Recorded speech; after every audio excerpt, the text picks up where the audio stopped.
दर्शकों को नमस्कार। मुस्कुराता भारत और 76वें गणतंत्र दिवस पर सभी को शुभकामनाएं।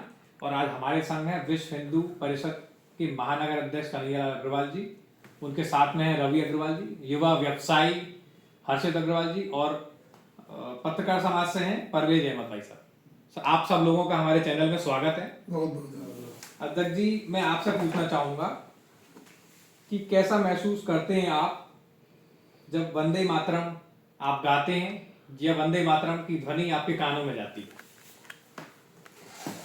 राष्ट्रीयता का रोमांच वंदे मातरम के शब्दों को कान में पड़ते ही अपने आप एहसास होता है कि हम एक गौरवान्वित देश के नागरिक हैं जी।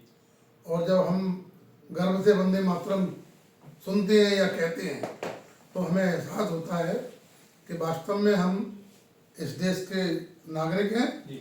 और हमारा परम सौभाग्य है कि हम इस देश में हमने जन्म लिया और इस देश की सेवा करने का या हमें इस देश को वंदे मातरम कहने का गर्व हमें महसूस होता है। निश्चित रूप से ये हमारे लिए गर्व की बात है। हमारे संग दोनों पीढ़ियां मौजूद हैं, युवा व्यवसायी भी बैठे हैं। सेम क्वेश्चन मैं आपसे पूछूंगा, आप कैसा महसूस करते हैं जब वंदे मातरम आप गाते हैं या ये ध्वनि, ये जो हमारा गाना है, ये आपकी जब कानों में जाता है, आपको कैसा महसूस होता है? एक तरक्की की राह पे हमारा देश चल पड़ा है, जिसमें सबसे बड़ी जो पिलर है वो युवाओं बन चुके हैं। तो वंदे मातरम हमें उसको और प्रोत्साहित करता है, हमें और आगे बढ़ने का प्रेरणा देता है। हमारे समाज का चौथा स्तंभ पत्रकारिता और एक एकजुटता का परिचय इसमें है। एकजुटता जो होनी चाहिए, वंदे मातरम कहते थे एकजुटता, उसमें कोई शब्द नहीं है और उसको सुनने से बड़ा आनंद होता है, बड़ा अच्छी वंदे मातरम कहने में एक फक्र महसूस होता है। कन्हैयालाल अग्रवाल साहब, आप मुझे ये बताइए कि वंदे मातरम और जनगण मनगण आपको कितने लंबे समय से एहसास है इस चीज का? जब से पढ़ते थे, पढ़ने से और आज तक आप कहाँ पाते हैं? नहीं, ये तो हम जब हमारा समय था पढ़ने का, विद्यालय में हम छोटे छोटे स्कूलों में जाते थे तो गणतंत्र दिवस और स्वतंत्रता दिवस ये दो सब हमारे लिए आते थे विद्यालयों में। तो हम लोग 5-5 दिन पहले से तैयारियां करते थे और एक अजीब सा उत्साह, अजीब सी उमंग हम लोगों के मन में हुआ करती थी कि हमको फला दिन 15 अगस्त को जाना है या 26 जनवरी को जाना है। और एक ऐसा भाव, जैसे किसी हम बच्चे की बर्थडे में जाते हो या मान लो किसी परिवार में कोई शादी हो रही हो, इस तरीके का भाव राष्ट्रीयता के प्रति हम बचपन से देखते आ रहे हैं, सुनते आ रहे हैं और इसको अनुभव करते आ रहे हैं। तो ये तो हमारे रग रग में, हमारे मन में, मस्तिष्क में बचपन से भरा है। जैसे हम बहुत सारी बातें बचपन की सिखाई हुई नहीं भूले, उसी तरीके से जनगण मन और वंदे मातरम तो हमारे जीवन का एक हिस्सा, इसको मान सकते हैं कि जीवन का एक हिस्सा बन चुका है। रवि अग्रवाल जी, आप मुझे ये बताइए, आप क्योंकि आपकी पीढ़ियों से हलवाई का काम चल रहा है, आपने बहुत लड्डू बनाए होंगे। जब लड्डू स्कूलों में बच्चों को दिए जाते हैं बना के, तो क्या महसूस करते हो वंदे मातरम के साथ या जनगण मनगण के साथ? लड्डू एक, मैं कहना चाहूंगा कि बच्चों के लिए उत्साह वाली बात आती है जब गणतंत्र दिवस के लिए मौके पर बच्चे तैयारियां करते हैं, राष्ट्रगान गाते हैं। उस समय, उसके बाद में जब लड्डू बंटते हैं तो हम लोग भी गौरवान्वित होते हैं और बच्चे भी गौरव। आप और बताइए परवेज साहब कि एक पत्रकार होने के नाते आप समाज को गणतंत्र दिवस के मौके पर क्या अपने शब्द देना चाहेंगे?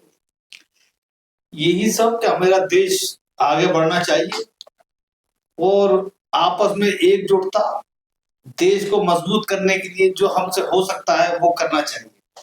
भेदभाव भूलकर आपस में एकजुटता का संदेश देना चाहिए। गणतंत्र दिवस पर बस यही एक मेन संदेश है कि हमारा देश सबसे ऊंचा रहे, हमारा झंडा सबसे ऊंचा रहे। हर्षित जी, आप युवा हैं सबसे, जी। ठीक है, जो हमारे संग जितने भी लोग बैठे हैं, मैं आपसे जानना चाहूंगा कि पीढ़ियों के बदलने से देश प्रेम में कितना बदलाव आया है। आप इसके बारे में बताएं, आपको क्या अपने विचार रखते हैं देश प्रेम के बारे देश प्रेम में जब पुरानी पीढ़ियों की मैं बात करूं में? तो वो एक जाति और समुदाय को अलग अलग रख के उन्हें विद्रोह करा के अपनी राजनीतिक रोटी सेकते थे। जी, अब जब से हम युवा आए हैं तो हम ये समझने लग गए हैं कि वंदे मातरम और जनगण मन जी। किसी जाति और समुदाय की मोहताज नहीं है, वो एकता की प्रतीक है। तो मैं कह सकता हूं कि युवा इस देश के प्रेम को और आगे बढ़ा रहे हैं। देश प्रेम हर दिन देश में बढ़ता जा रहा है। बिल्कुल। गणतंत्र दिवस की पूर्व संध्या पर आप सभी लोगों को मेरी तरफ से बहुत बहुत हार्दिक शुभकामनाएं। आप सबको पूरी टीम को भी बहुत बहुत शुभकामनाएं। और हमारी क्रिएटर सॉल्यूशन की टीम ने इस गणतंत्र दिवस के अवसर पर एक थीम लॉन्च की है, मुस्कुराता भारत। मैं आप चारों लोगों से चाहूंगा, क्योंकि मेरे सामने 4 ऐसे स्तंभ बैठे हैं समाज के जो बहुत कुछ बोल सकते हैं, तो मुस्कुराता भारत पर एक एक शब्द, मेरे डायरेक्टर मेरे साथ हैं ऋतिक गौड़, वो आपको एक एक कैलेंडर देंगे। उस कैलेंडर की थीम है मुस्कुराता भारत। एक एक शब्द आप लोगों से मुस्कुराता भारत के साथ। जी भाई